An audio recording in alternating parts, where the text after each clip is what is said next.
جنگ جس میں آپ صلی اللہ علیہ وآلہ وسلم نے جس جنگ کے اندر خود شرکت کی وہ اسی جنگ کو غزوہ کہتے ہیں. اور جنگ بدر میں آپ صلی اللہ علیہ وآلہ وسلم نے 313 صحابہ کرام کے ساتھ شرکت کی.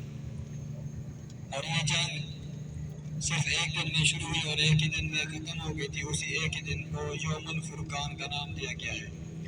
یوم الفرقان فتح کا دن، کامیابی کا دن. ایک ہی دن کے اندر مسلمانوں کو فتح مل گئی تھی جس کی بدولت آج دین اسلام پوری دنیا میں پھیلا ہوا ہے.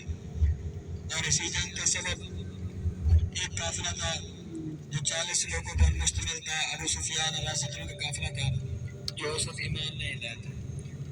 وہی قافلہ ملک شام سے واپسی کے دن سفر کر رہا تھا. کفار مکہ والوں نے آپس میں مشورہ کیا کہ مسلمانوں کی تعداد روز بروز دن بہ دن بڑھ رہی ہے، ہمیں اس کو روکنے کے لیے کوئی نہ کوئی طریقہ استعمال کرنا پڑے گا، ان کے ساتھ جنگ کرنی پڑے گی. اسی لیے اصل نے ایک قافلہ روانہ کیا کہ ہم ایک قافلہ ملک شام کے لیے تجارت کے لیے روانہ کرتے ہیں. اسی قافلے سے تجارت سے جو ہمیں نفع ملے گا، منافع آئے گا، اس سے ہم جنگی ساز سامان خریدیں گے، پھر ہم مسلمانوں کے ساتھ جنگ کریں گے. اسی لیے سے قافلہ روانہ کر دیا. ان کا سپہ سالار ابو سفیان کو مقرر کر دیا جو اس وقت ایمان نہیں لائے تھے. وہی قافلہ ملک شام سے تجارت کر کے واپسی مکہ مکرمہ کی طرف سفر کر رہا تھا. تو مدینہ منورہ میں پیغام موصول ہوا، معلومات آئی کہ کفار مکہ والوں کا قافلہ ملک شام سے نکل پڑا ہے، راستے میں ہے. تو آپ صلی اللہ علیہ وآلہ وسلم نے صحابہ کرام کو فرمایا کہ جن کے پاس جو بھی سامان موجود ہے اسی ٹائم موجود ہے وہ لے کر جہاں پہ ابھی اسٹیشن بنا ہوا تھا مسجد سقیہ تھی وہی جگہ کی نشاندہی کی کہ پورے سقیہ کے پاس صحابہ اکٹھے ہو جائیں. تو سب صحابہ کرام جو بھی سامان ان کے پاس موجود تھا آس پاس تک وہ لے کر اسی مقام پہ اکٹھے ہوئے. وہیں پہ وضو فرمایا، خطبہ دیا تو پھر وہیں سے قافلے کی شکل میں روانہ ہو پڑے تھے 313 کا لشکر.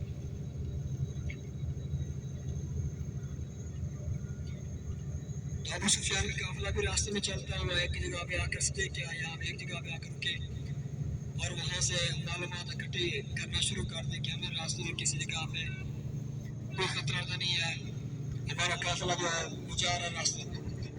تو کچھ لوگوں نے ارد گرد معلومات اکٹھا کرنا شروع کر دی اور وہیں سے ایک جگہ سے اونٹ کے گوبر بھی لے گئے اور وہ اس کو توڑ کر دیکھ کر اس کے اندر کھجور کی گٹھلیاں موجود تھیں.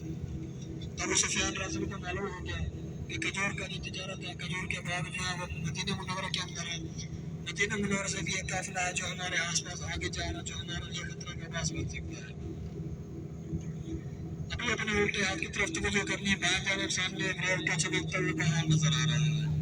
بالکل آپ لوگوں کو بیک سے الٹے ہاتھ کی طرف بائیں جانب ریل کا پہاڑ جس کو جبل ملائکہ کے نام سے پکارا جاتا ہے. جبل عربی کا لفظ جس کے معنی پہاڑ اور ملائکہ بھی عربی کا لفظ جس کے معنی فرشتے، فرشتوں کے پہاڑ بھی کہا جاتا ہے جو بالکل آپ کی بائیں جانب الٹے ہاتھ کی طرف موجود ہے. اس پہاڑ کے اوپر فرشتوں کا نزول ہوا تھا جن اسمان سے فرشتے اترے تھے مسلمانوں کی مدد کے لیے. سبحان اللہ، یہ وہ پہاڑ جہاں فرشتے اترے تھے. 1000 سے بھی اوپر تھے، 1000 تھے. تو صلی اللہ علیہ وآلہ وسلم نے دعا مانگی تھی، مدد مانگی تھی جہاں پہ بھی مسجد بنی ہوئی ہے.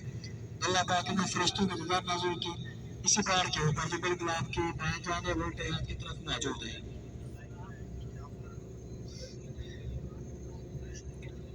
تو ابو سفیان رضی اللہ عنہ معلوم ہو گیا کہ راستے میں ہمیں خطرہ ہے. تو انہوں نے وہیں سے قاصد روانہ کر دیا مکہ مکرمہ کی جانب کہ جا کر پیغام دیا جائے کہ ہمارے قافلے میں راستے میں خطرہ ہے، فوری مدد کے چلے.